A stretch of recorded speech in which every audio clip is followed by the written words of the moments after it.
Hello, and welcome back to HBO Max. Woo! Today we'll be talking about From Dusk Till Dawn. It's a movie. Joining me, It is. That's true. as per usual, my co-host, Brandon. Hi, Brandon. How are you? I'm very excited for the discussion we're gonna have today. I'm very excited. I am as well. And joining us, returning, our first returning guest, Yeah. it's Mario. Hi, Mario. How are you? I'm doing well. Thank you so much for allowing me back. I had the chance. I finally watched the movie in full and not on YouTube on a little phone like I did the last time.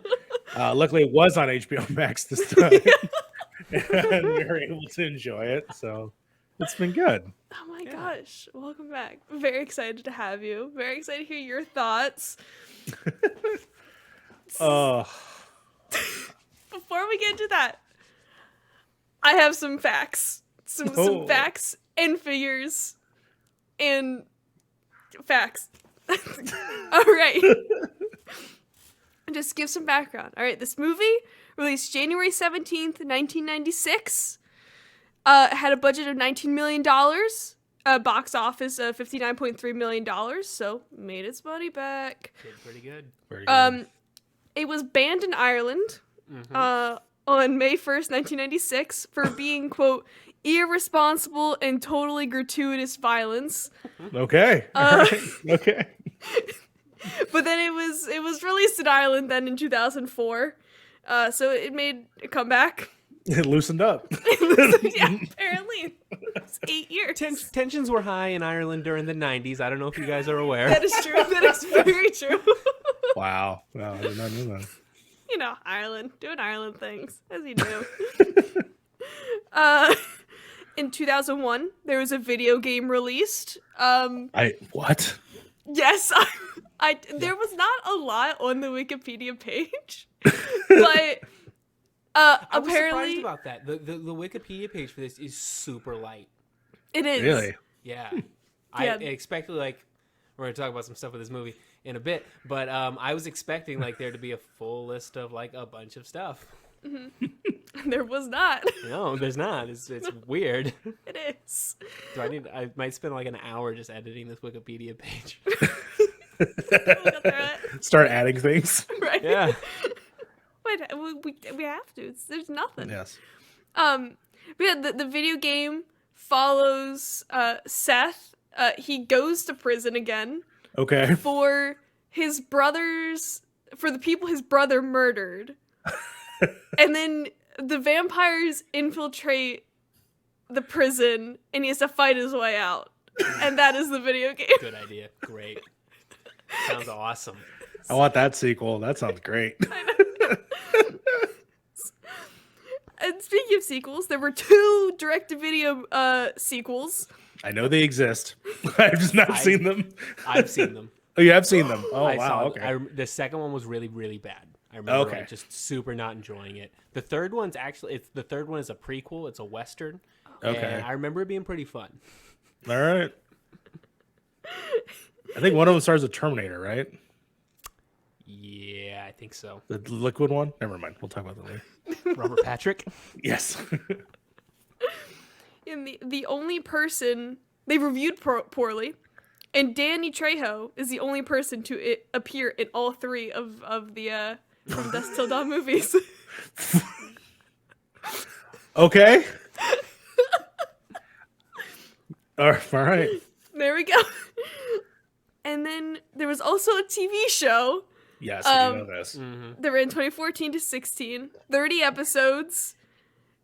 And I read the synopsis. It's the exact same thing as the movie. Okay. Longer? Just longer. I Yeah. believe there's a bunch of stuff from that TV show that's shot at what is now the Rooster Teeth Studios. Yes. I think so. Because Robert Rodriguez sold that studios to them. Yes.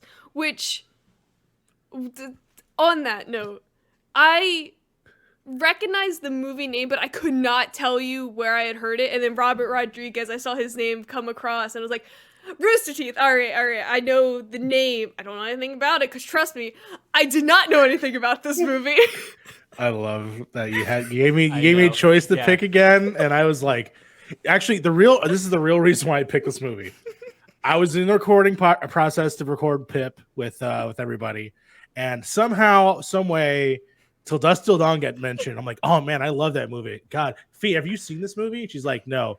And immediately, without dropping a beat, Frank goes, "Oh, you mean the one with vampires?" And I'm like, "You fucker! Why would you do that?" Like, what? And I'm like, you clearly don't remember the movie.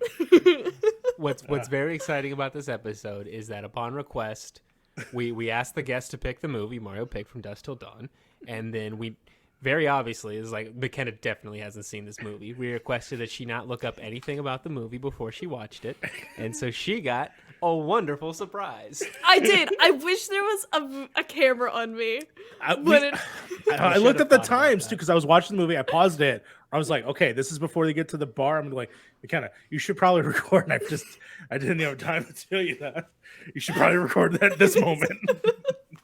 Well, I like to know runtimes just to like plan out my evening. Yeah. And I made my sister, I was like, Campbell, you Google this movie and tell me what the runtime is. They told me I'm not allowed to look up anything. I'm very glad that I did not look anything up. Good. Oh boy. Good. But I do have a few more fun facts before we get into why you should not look up this movie before going into it. Other than me spoiling it. Okay, yeah. Actually, if you can, blur it out. We've already spoiled Oh, that's right. on this show. We already spoiled it. So That's right. That's okay. You can bleep that out if you want. But why you listen to a podcast about a movie that you haven't seen? If you're worried about that kind of a thing, I don't know. Sure. Watch the movie. It's good. This was George Clooney's first major Hollywood role. Yep. He was working on ER at the time. Mm-hmm. And this is his first big boy movie role. It makes sense when you watch this and you're like, oh, okay, I can see why they decided he could be a Batman. Because I didn't watch Batman and Robin when it came out. Maybe I did. I just don't remember it. But like growing up, George Clooney was like the Ocean's 11 guy. Like he's cool, suave. George Clooney. Why would they make him Batman? And then you watch From Dusk Till Dawn, you're like, oh yeah, that guy's a Batman. That guy could be a Batman. The actress that plays Santanico Pandemonium. Yes. Excuse me she has a phobia of snakes. What? Yeah. Yeah, and how they got her to do it. Robert Rodriguez told her Madonna wanted the part, so she went to therapy for 2 months to get over her fear. So,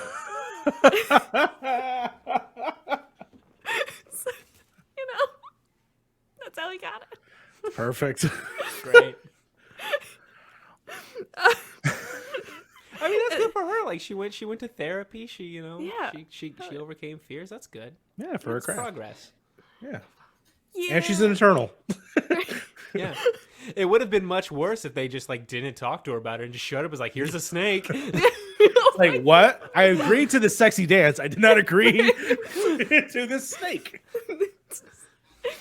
Well, I read another fact that was like that whole dance was improvised because she just wanted to. She went with what the snake did. She didn't want to like. Which is understandable. Yes. Got it. And not what Quentin Tarantino wanted her to do with her feet. We'll get into that later. I always wonder because this is like one of the big things that like brought up when people are like Quentin Tarantino foot fetish. Yeah, that's like word association, right? And so it's like, but like the one scene that most people like clip out is this one. It's like he wasn't the director on this, so like.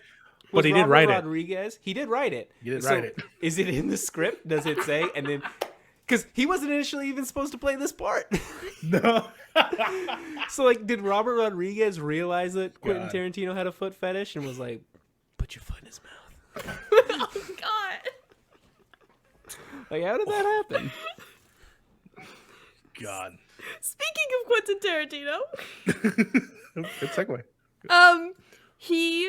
This was his first paid writing job. He got $1,500 for writing this movie. Well, it was his first time he got paid on spec. So somebody hired him to write the script. He had sold the script for True Romance before. Got it. Okay. And he was set to direct the movie, but he wanted to focus on the screenplay and the role. So he didn't. He had done acting before, but he hadn't been like a central character before. He normally just like a one-off scene or whatever. Yeah, because this came out after Pulp Fiction, right? Because that was like 2004. 2 or 3... 1994. 3 years after Pulp Fiction, right? Yeah. Okay. Yeah, he has that one scene that he has. Yeah, and he'd also... he was in that one movie before this where he talks about why Top Gun's gay. Yeah, which is a bit part. And then he's a bit part in Reservoir Dogs as well. Yeah, and he's a bit part in Little Nicky. If you ever seen that movie. Yep. Oh man, that's an Adam Sandler movie. We'll do that eventually if it ever comes. Another Adam Sandler movie. That's our brand. Yeah, now you got to change it to Adam Sandler Netflix, which you may have to do. I know. Wait, Little Nicky is on HBO Max. Is it on HBO Max? It wasn't before. It wasn't the last time I looked up Adam Sandler movies. I'll look up something. And then... Okay, Makenna, give us a couple more facts while Mario looks this up. Yeah. So some possibilities for the actors to play Seth Gecko: Steve Buscemi, Robert De Niro, John Travolta, Christopher Walken, and my boy Jeff Goldblum. They all, and then a few more people, but you know, all like actors Tarantino had already like used on other projects. Mm-hmm. So he's just calling out the roster. And they all, for the most part, declined because of scheduling. Oh, we gotta do Little Nicky. Yes. Oh, is it? Yeah. Oh. I haven't seen that movie in forever. That's a good one too. Oh man. Well, there you go. Has Harvey Keitel in it. It does have Harvey Keitel in it. There you go. As 2 out of the 3 actors in this movie, isn't it? Yeah. There you go. Enjoy. Thank you. Looking forward to it.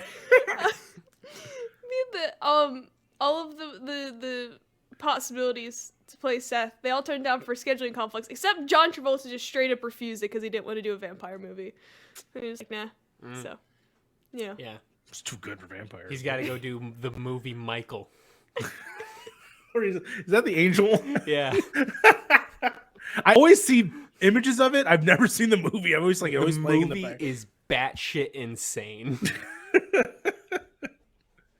Oh, one day I'll sit down and go through the John Travolta collection. Oh God. Sounds miserable, but it's got a couple bangers in there. You know, there's some good ones. Yeah, there's Face Off. Yeah, there's Face Off, which is high. There's the Fred Durst movie he did a couple years ago. God. You have to watch that one. I think I quit after that. Grease. Way before that. Grease is the first one. Yeah. Yeah, you just started off with Grease. That's the only John Travolta movie I've seen. Yeah. Don't see Punisher. That was a terrible one. Don't see that. Actually, no, that's not his first movie, I guess. But yeah, you get to Grease is in the front. You get to watch like Carrie, right? Carrie, yeah, Grease. Carrie, well, you know, I'll say him as the main. Yeah, him as the main character. Saturday Night Fever's up there. Okay, we're going on all tangent. Really, John Travolta's killer. It's the later work. It's the later work. I'm like, I don't know about that. Nah, Johnny T. What a dude. Once we get the swordfish, we're done. Oh God. Those were all my fun facts. That I found remotely interesting. Well, so like a bunch of the castings in this, which this is weird that I didn't see it on Wikipedia. Just a bunch of stunt castings in this. Yeah, obviously, Michael Parks at the very beginning, just like an actor Tarantino had wanted to work with for a long time. Like I think he was supposed to be in Reservoir Dogs, and for some reason he couldn't, and so they got him for this just for what, like 2 minutes. He gets to do a monologue and then gets shot in the head. Tom Savini as Sex Machine was like, I'm surprised that one's not on the Wikipedia. Tom Savini is like one of the classic horror effects people. He did like all the zombie effects in the original Dawn of the Dead. Yeah. I don't think he actually did any of the effects work in this movie. Well, you know who's also in the movie, which is awesome because they're at a table right next to each other, is Greg Nicotero from The Walking Dead. So he did all. Yeah, he's sitting at the table with him as they're like, he's like, I forgot. It was when they first see the gun, the crotch gun. God! It's in that scene. We're gonna talk about the crotch gun. When you first see that, and then they have like a conversation. I was like, "Oh, it's Greg Nicotero." So that's awesome. I mean, I wanted to ask Makenna, could they not fill 3 different roles and just gave it all to Cheech Marin because he's in this movie 3 different times? I know. I'm not normally great with faces, but I was like, I think I've seen him before already. Oh my god, I can't even say the lines he said in that character.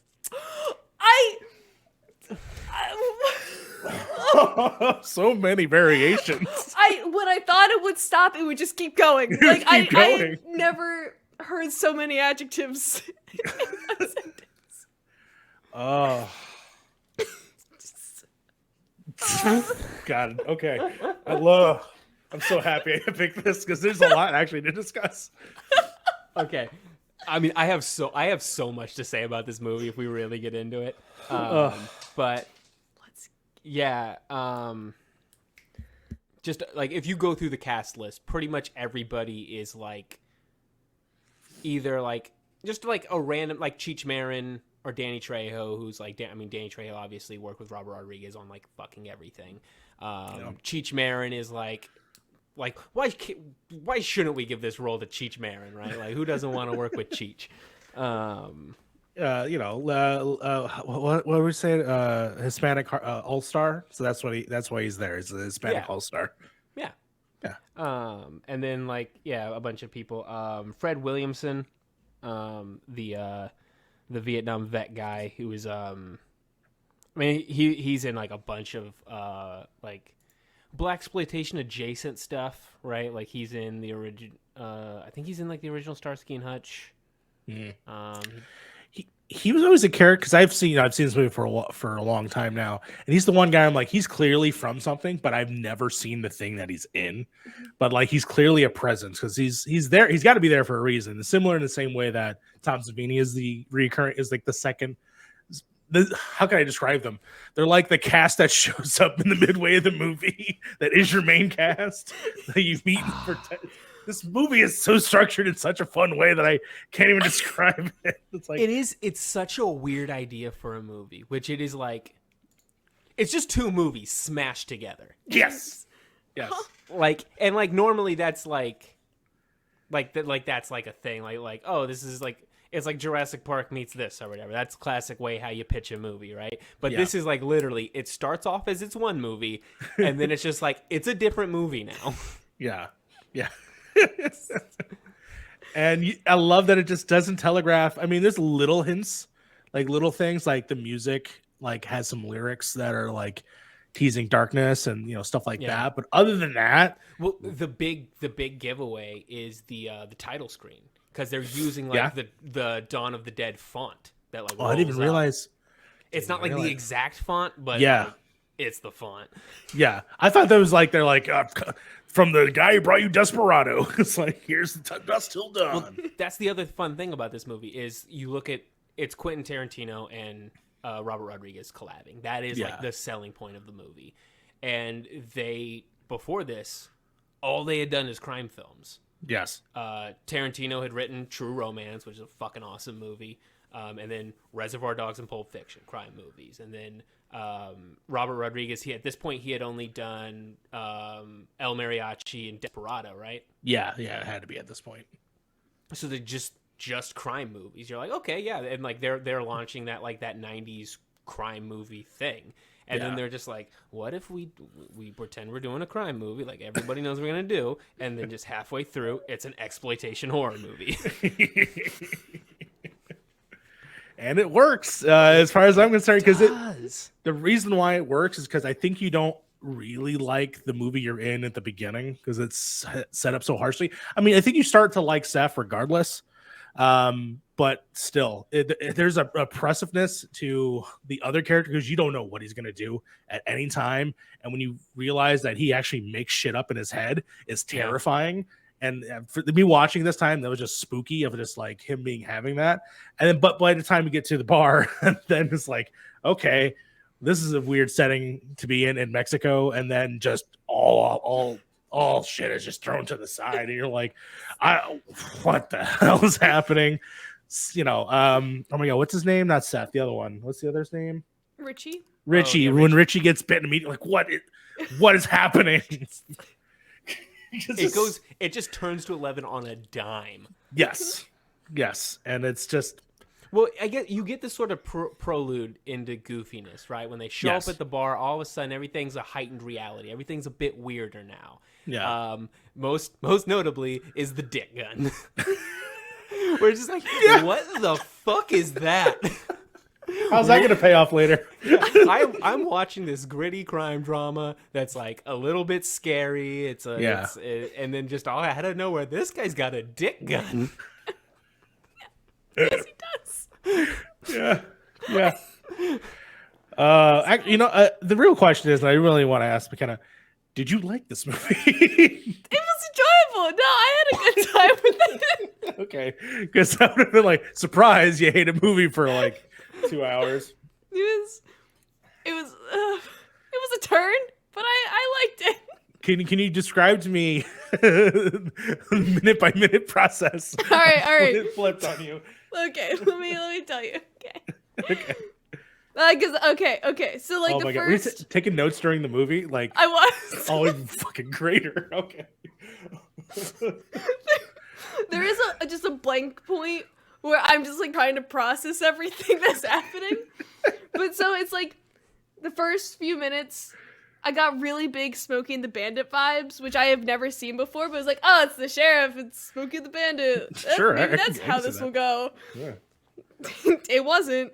And then it's like you go to the club and it's like the motto, or like it's like from Dusk Till Dawn is like on the sign. I'm like, well shit, that's not how I expected to see the movie title, but here we are.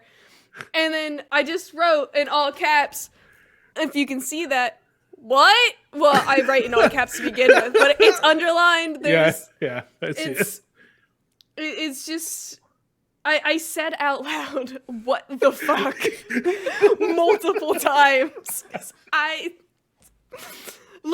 You see the knife with like the green blood on it, and I'm like, what's going on here? And before I could even process what that could possibly mean, she turns into a vampire. And it's not like a conventional... No. Oh, no, this isn't like terrifying. Interview with a Vampire. No, it's like some snake lady monster. And then, just all hell breaks loose for the last 45 minutes of the movie. I remember looking at the time and going, there's still 45 minutes in this movie. What else is going to happen? It's just, and then at the end, freaking Kate's whole family is murdered, and they just leave her. They just you can't come with us. Bye. Here's an RV. Good luck trying to figure out how to get out of Mexico to get back to your home. Like, oh well. Good luck. What? I felt like I was running a sprint the entire movie. I had no idea. That's kind of the cool part about the story, is that like both of the two movies that it is. Mm-hmm. Basically only has like 45 minutes worth of material. Yeah, for, like TV episodes. Yes, they are. Like those those cheap horror movies almost always overstay their welcome a little bit. And this one is just like stripped down to its bare bones. Okay, bunch of deaths, couple turns, couple surprises, end of the movie. Let's get out of here. We don't even know what the goal is, but the goal is to survive at the end. Yeah. And just make it till dawn. I will say this, for anybody who writes television, here's the perfect pitch for you. Make it a mini series, 6 episodes. That's fine. Just do 1 episode as a crime series, and then the cliffhanger at the end is you're not in a crime show, you're in something else entirely. And then the next episode is that episode. Mm-hmm.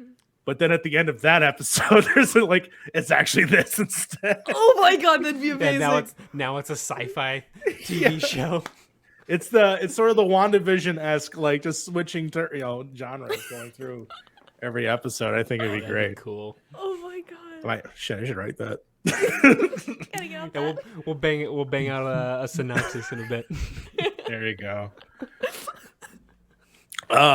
I guess I'll start in saying that, yeah, the beginning, the parts that held up to me are still the beginning. I think the beginning is really strong in terms of the way that you're introduced to the world, the characters, and how they're in this panic, but also this frantic of like this panic of them being hitting in the back of the store, and then the actual like person at the front desk who is played by is it John Hawkes or something like that? He's like a notable actor as well.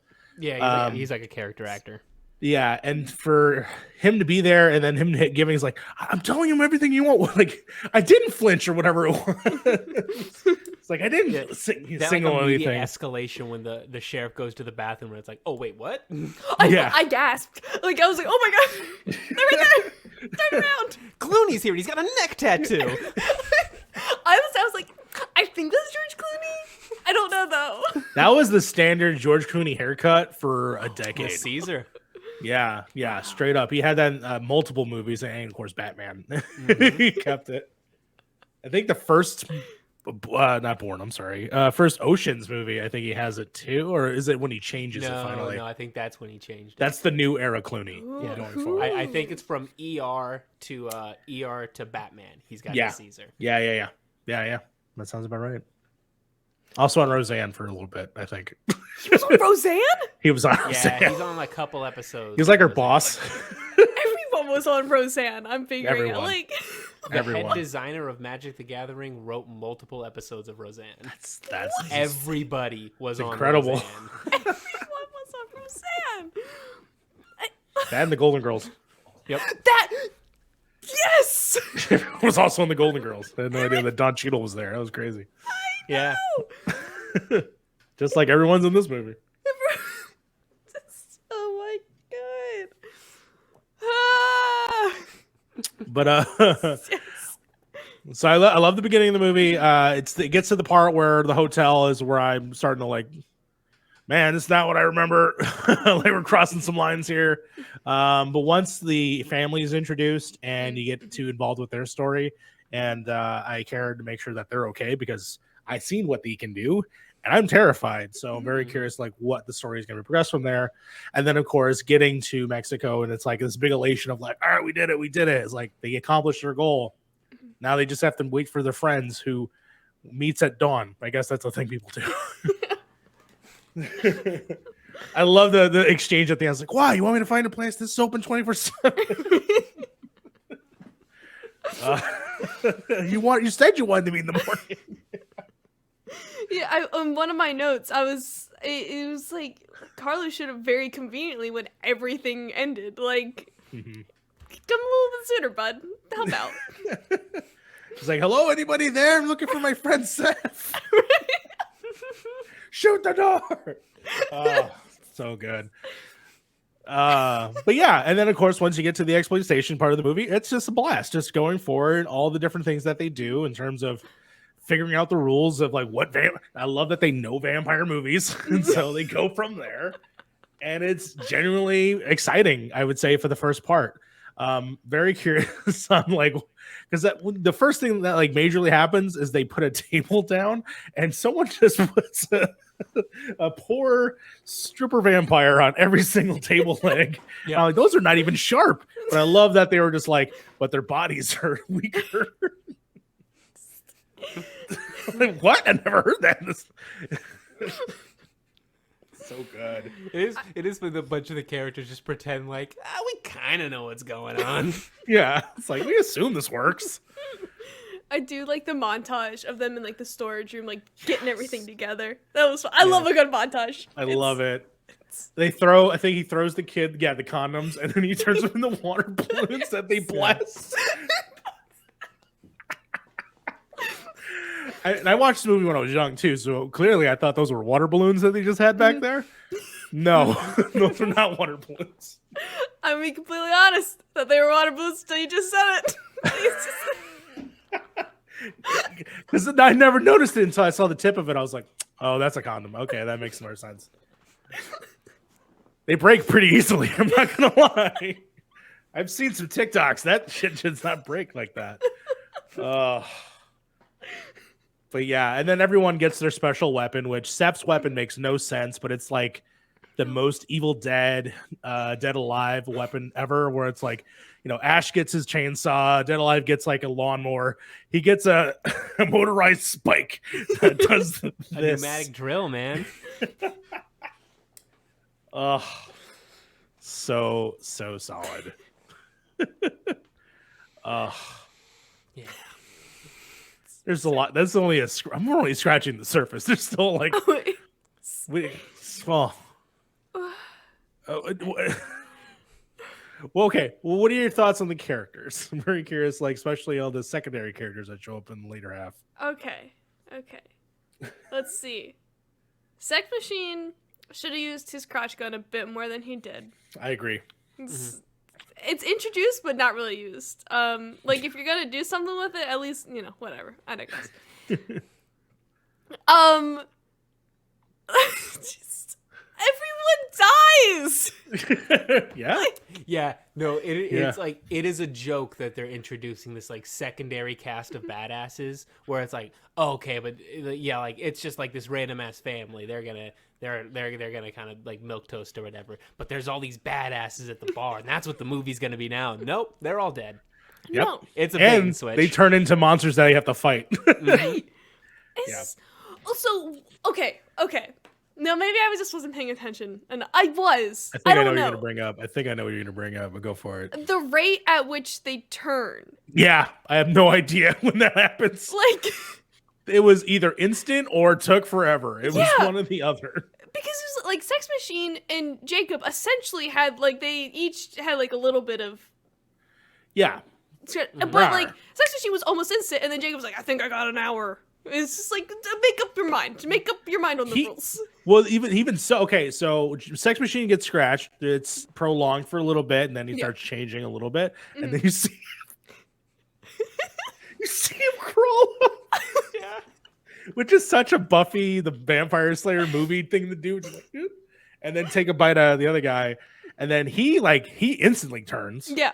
Which is the weird. It's a cool effect shot, I guess, but it's just such a weird image.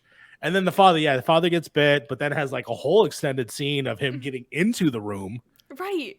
Yeah, so I don't know if it's the placement or what.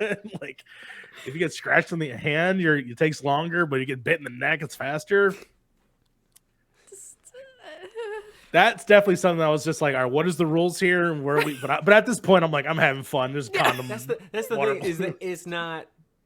The movie doesn't care. The movie doesn't care. The movie is just like, look, man, we're just here to entertain you. Why is the dad a priest? It doesn't play that much into the movie. It's not that important, but it's going to be important later, so we're going to stick it in there because it's going to be fun. Yeah, because someone to bless the water. Yep. They mention it like twice in the beginning of the first 40 minutes, and then it's just like, oh man, we have our weapon right here, and then it immediately gets bit, which I thought was hilarious. Why would you? Yeah, it's funny. Yeah, I guess you have to have water at a bar. I was just contemplating why would there be water at this vampire thing. That's so funny. Yeah. At the end, the very last shot, they zoom out. It's like an Aztec temple. Mm-hmm. And it's just like, yeah, all right, I love that reveal. Yeah, that matte painting. The pull back, to the matte painting, and it's like. I love that it's like an implication of something like much cooler that you have no idea what's going on. Right. Yes. Which I'm very curious what they cover in those sequels, but a part of me is also like, I like having the mystery in my mind of like what is actually happening. It's not very interesting, then don't get that into it.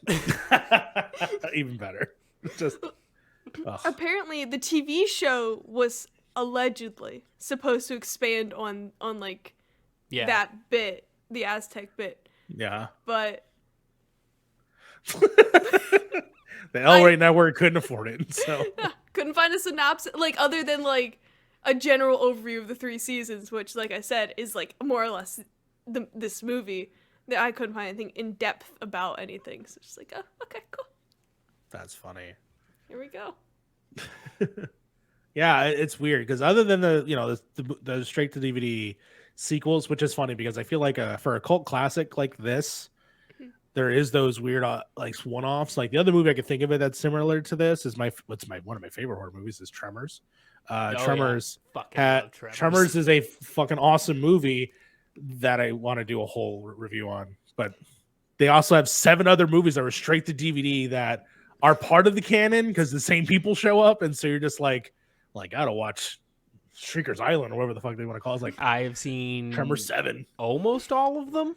I haven't seen the last 3, and I have the DVD. Someone bought it for me for Christmas. Pretty good movies. They are. What? Burt Gummer and Jamie Kennedy. Good. Let's go.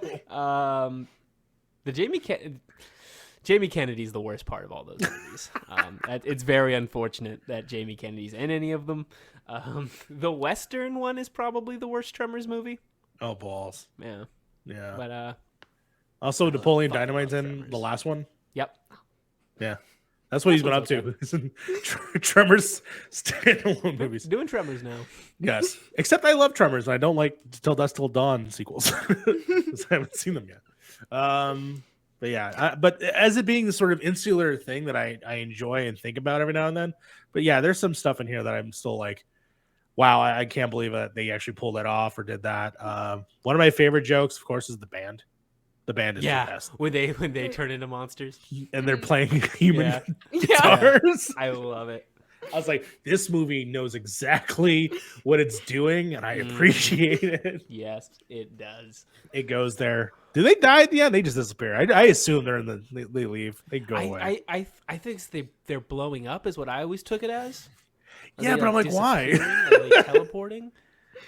Did they teleport by exploding? I don't know. I thought it was pyrotechnics from the band. Like that's their ending. They like fucking go, what up? I don't know. Do they turn into bats? Yeah, no, they have to because they show you off. They turn into bats and then they turn into whatever the fuck monsters those are. Yeah, I guess they just fuck off. There's different variations. I have no idea. I don't know the hierarchy of these vampires because at one point someone becomes a dog after getting his head cut off.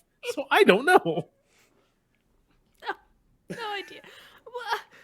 That's so many questions.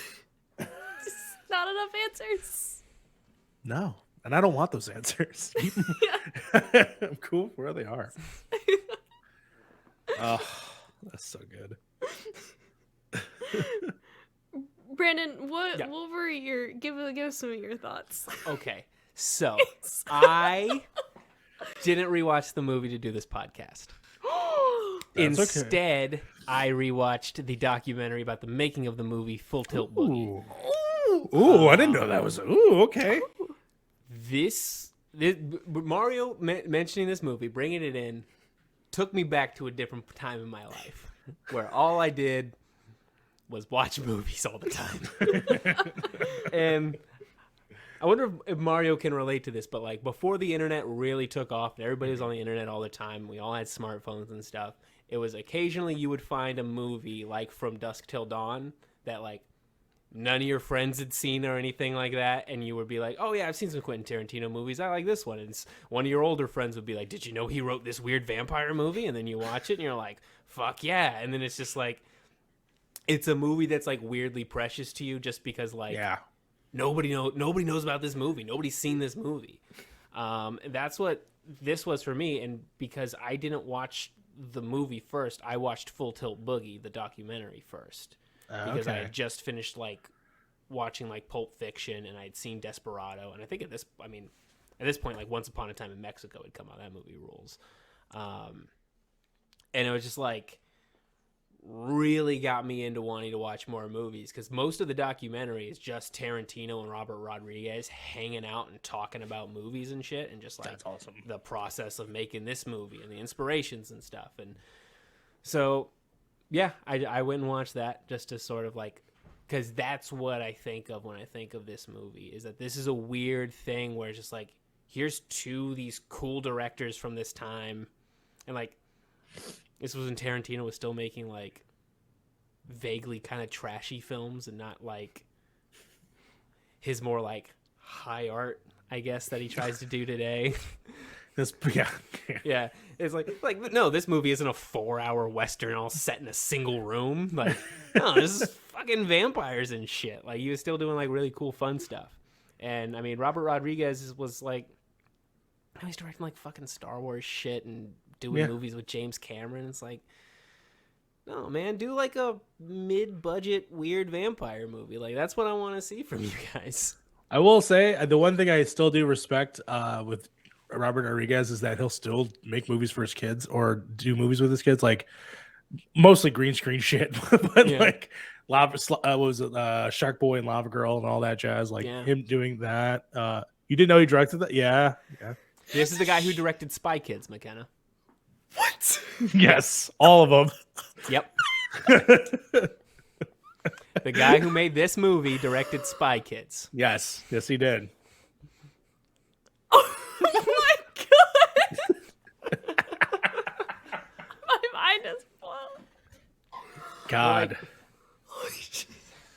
So like this is like a phrase that gets bandied about occasionally, and normally when I hear it, I think it's really fucking stupid that people say it. But like, this is a movie that wouldn't get made today. No, that's exact. I at 100%. I said that about earlier this year. Like not that earlier this year. It was like a couple weeks ago. I watched Leon the Professional. And I was like, they would not make this movie today. And it's like this weird, like mid-budget movies almost don't even exist anymore. Like, of course, best movie from last year, G.I. Joe Origin Snake Eyes, for some reason has like a $220 million budget. Jesus. Right? Completely ridiculous. That movie does not look like a $220 movie. It shouldn't be a $220 movie. And then the other side of the spectrum is like second best movie of last year, The Green Knight, which cost like $10 million to make. Incredible. And like adjusted for inflation, this would be like a $50 million movie. Like those don't really happen anymore. And especially if they're going to make one, it's going to be like John Wick costs about that much. And like John Wick is a very focused, specific movie that you know is going to make its money back. This is like, give those two Artur fucks like $50 million. Just let them do whatever they want. Like that doesn't happen anymore. No, it's funny because you said it was 19 million to make this. Yes. Yeah, like $20 million. Man, even worse because it was you know what really happened? It was Harvey Weinstein was just like, 50, fuck that, give them 20. You know what? 19. That's how it happened. You knew, like they're like, you make this work at 19, and then you do whatever movie you want to do next. I forgot what Robert Rodriguez did in the earlier after Desperado. I don't think he did much. After this, what did he? Do Once Upon a Time in Mexico after this? That was in the aughts, I thought. Yeah, like early 2000s. I'll look that up, but but like especially like just the economics of making movies today, it would be like Quentin Tarantino would have directed Pulp Fiction, and then he would have gotten hired. Like he would spend the rest of his life making A24 movies these days, and Robert Rodriguez would have made Desperado, and he'd be making the next Marvel movie now. They wouldn't like just let them go off and do their own thing. So, yeah, this movie made me think about just like, I wish we got movies like this these days. Like, when was the last time I saw a movie that was like From Dusk Till Dawn? I have no fucking idea. There's no movie that has like both the genre blends, like I think the way that it did it, and the fact that this movies that are less than 30 million don't get made these days, unless Scream was like the last one I just heard that made like a ton of money. I think it's like under 30 million, so good for them. It's a franchise film. It is a franchise, to be fair. And also not a very expensive one. Yeah. All you need to do is buy a Halloween mask and a house and you're fine. Yeah. He did The Faculty, by the way. He did The Faculty? Yeah, he directed The Faculty. I didn't know that was a Rodriguez movie. Yeah, he directed that as well. Which, if you don't know the plot of that either, which I also think is on HBO Max, you should watch The Faculty. I know this because I was trying to ask a lady friend, "Hey, would you want to watch The Faculty?" Man, Robert Rodriguez was like doing twist movies for a while. Yeah, for sure. That's there you go. That's actually a good one too. But yeah, no, you're absolutely right. There's something about 90s, 80s, and even 70s movies that just for some reason, if it doesn't have a comic book or book attached to it, not much you'll see potentially, like creatively go give Taika Waititi $50 million and just let him do whatever he wants. Yeah, He's got Yeah. ideas.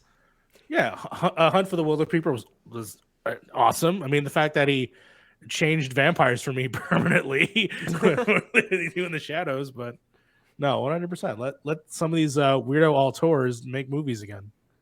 Also, like, you guys want to talk about how this movie's weirdly deep?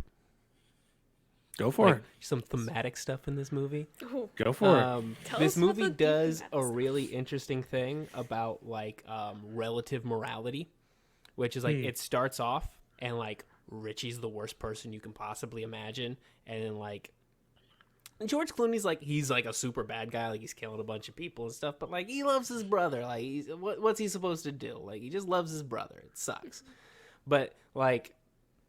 And so they build, like, especially Richie up as just, like, that is the monster. Like, he's such a terrible person. And it's like, you know what he's not, though? A literal demon. Now there were vampires in the movie, and suddenly the bad guy that you saw before, the guy you didn't like, he's the good guy now. Yeah.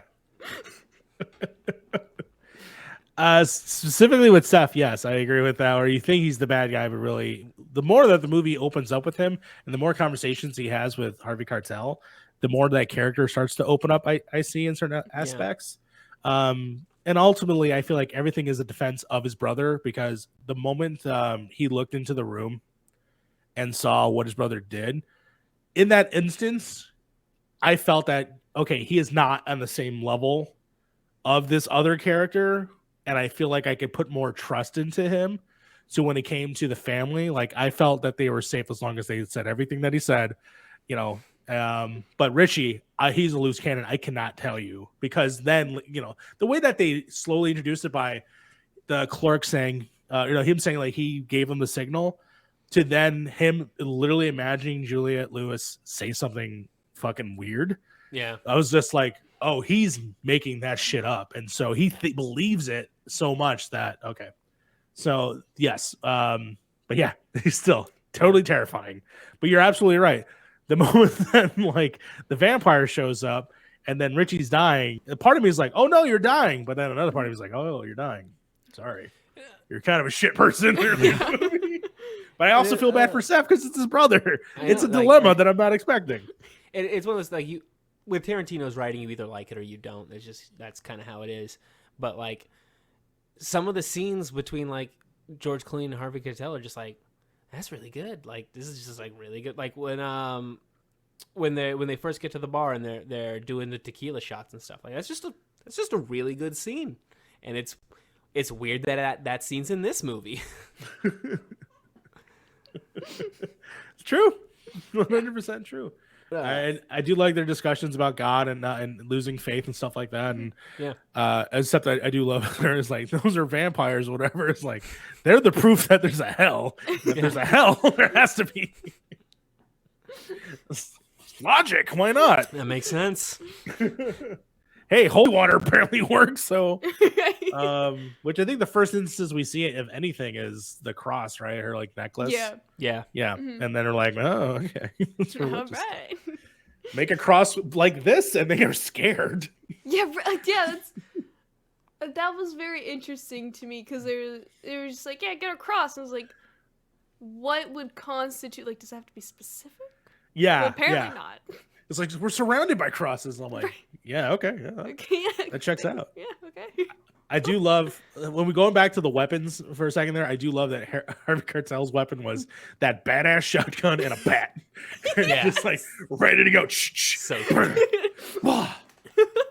now, I think he might have been my favorite. I think out of all the weapons, not the condom bombs or the super soaker, all like lovable touches, but. Because that is straight like Lost Boys right there. Like, yeah, it is. I just imagine all four of them having the super soakers and just going into town. That would have been if the Lost Boys were in this. That's exactly. Oh yeah, just Corey Feldman in this. Yeah, Death by Stereo. So good. Sax Lost Boys. Guy. Yeah, why isn't the sax guy in the band? Oh my god, sexy sax guy from Lost Boys. Do you have any idea what we're talking about? I just want to make sure. No way she's seen Lost Boys. No. Add it to Doesn't your know who the list. sexy sax guy is. Vampire movie. Add to list.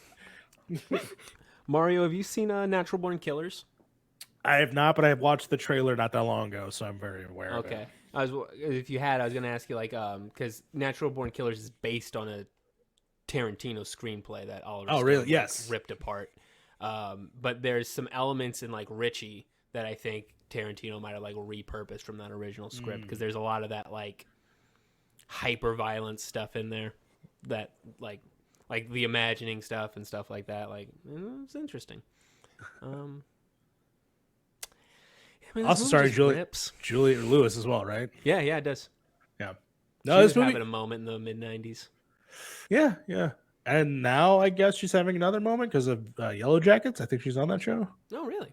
Yeah. So she always appears in random parts of my life. It's either it's in this movie or it's God, there was something else in the 2000. Was it the No, that's Christina Applegate. My bad. Christina Applegate. I was thinking of The Sweetest Thing with Cameron Diaz. That's a movie. The third act of that movie was bizarre. That whole movie's fucking bizarre. But yeah, man, this movie rips. This was a movie. Yes, it was. It's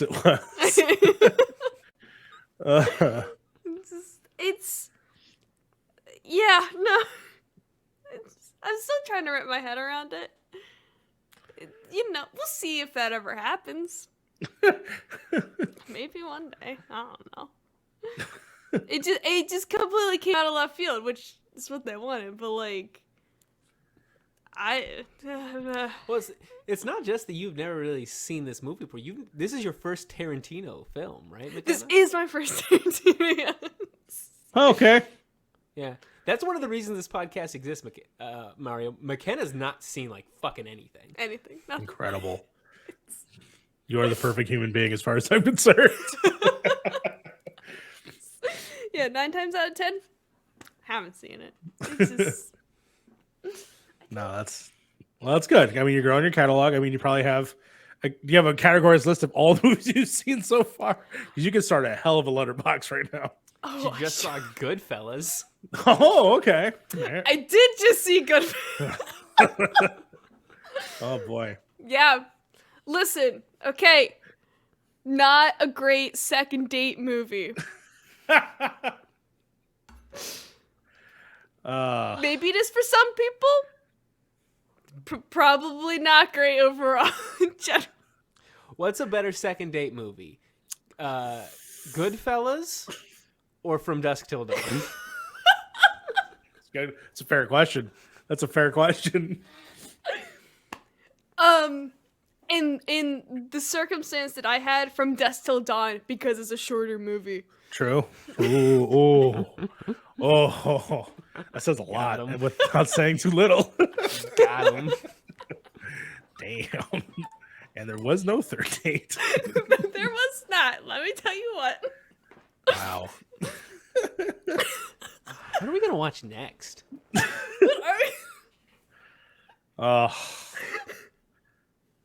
Kind of feel like maybe we should do The Matrix. Ooh. Never seen The Matrix. Exactly. It's really good. It's green. I know that. It is green. Now it is. Yeah. When it first came out, it wasn't green. Oh? It was actually sepia, like bluish, and then they made it more green because of the match the other two movies. Oh. Yeah, it used to have a whole different look, and then they just color changed it one time. I was like, that's it. You got to make all these make sense. And then the fourth one came out. It said, fuck no, we're not doing green. No more green. Yeah. Any final thoughts?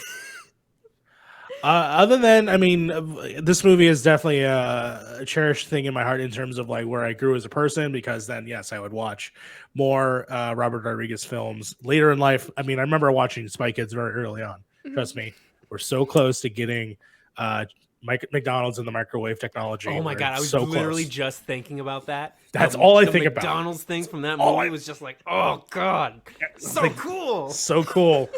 We're so close to that technology. Other than, yeah, like I said, reinforcing all the other things, and then of course introducing me to really to actors and characters like Robert Rodriguez, which I've seen, all their previous movies. This was just them coming together as not as it's the craziest thing you could think of. It's so weird because they also collaborated on later with Death Proof and also Planet Terror, but they did their Grindhouse own separate movies, and I don't think that project worked as well cohesively as I think this one does. That I wish that they did more stuff like this where someone writes and someone directs their stuff. That was very much like they wrote their own things and just co-authored, we're doing movies together. So yeah, I think this was some kind of special, just two crazy names coming together. Like, what if it was Taika Waititi and, to me, Rian Johnson or someone else, mashing them together. Like, I would love to see that. We really live in like the era of the writer-director, right? Yes. It's not so much like people directing other people's scripts and stuff. I would really like to see more of that. Yeah, for sure. Yeah. Movie rips, man. Very, very good movie. Very good twist. Let me tell you what, something makes me say what the fuck out loud. I think that's a good one in my books, If I'm freaking out. Hell yeah. Yeah. I texted my sister too after this. And in all caps, it was a vampire movie. And I don't even I gotta find it. Why do I text her so much? This is why I delete my text so that way it's no trail. This is what I don't know. At some point, I texted my sister freaking out that it was a vampire movie, and it came out of left field. I'm talking about salads. When did I not? When did I? I never text my sister this. Sorry. Okay. No, you make me feel bad because I haven't talked to my sister at all. So I don't have a chain thread of salads and memories. It was. I don't even know. I don't know what happened. I may have called. I think that's what. I think I called her freaking out. At some point, I freaked those out. jerks made me watch a vampire movie. I didn't want to get scared at night. What's wrong with them? Don't worry, there were no nightmares last night. We're okay. Good. We're in the unless you both would have gotten text messages at like 3 a.m. of me freaking out. Yes. All in all, good movie. Fantastic. Film. Yeah. Yes. It was either this or a romance movie I was gonna do, but I chose this instead. Well, Mario, I just scrolled through HBO Max. I've decided for you next time you come on the show, we are going to be reviewing House. Yes. I hope it stays on that platform. Please stay on that platform. It's a Criterion collection, so it's going to be on HBO Max. Yeah, man. I'm assuming this doesn't have to do with the Hugh Laurie medical drama. It does not. Damn No. it! I just watched it. No, is that a spoiler? No, it's not a spoiler. No. You can't spoil that movie. You can't do it. No, not the movie. House, the TV show. I've seen House. Yeah. Oh, you seen House? Yeah. Okay. Sherlock Holmes. Okay, cool. Yeah. Yes. Yeah, we had this discussion. I told you about that. Okay. I was like, by the way, it's Sherlock Holmes. It's just Sherlock Holmes. When I saw his address, I was like, oh shit, it all clicks. It's all here. Oh my god. His friend Wilson. James Wilson. John Watson. They're both doctors. That's awesome. So good. Watch House. It's not on HBO Max, but it's, That's a different podcast. It's the Amazon Prime podcast. Who's on the House? It's your other podcast.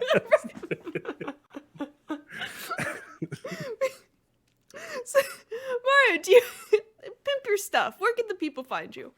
You can find me, of course, at that Mario Rivera on YouTube and Twitch. On Twitter, you can find me at Night Mute City. There's reasons why. And you can also find me at Point in Progress, where I do have multiple podcasts on there where we talk about movies, video games, and all that fun stuff.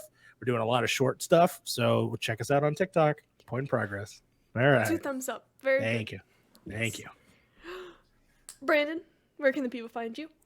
People find me at Aces Wild Pod for the Twitter, Instagram, all that stuff.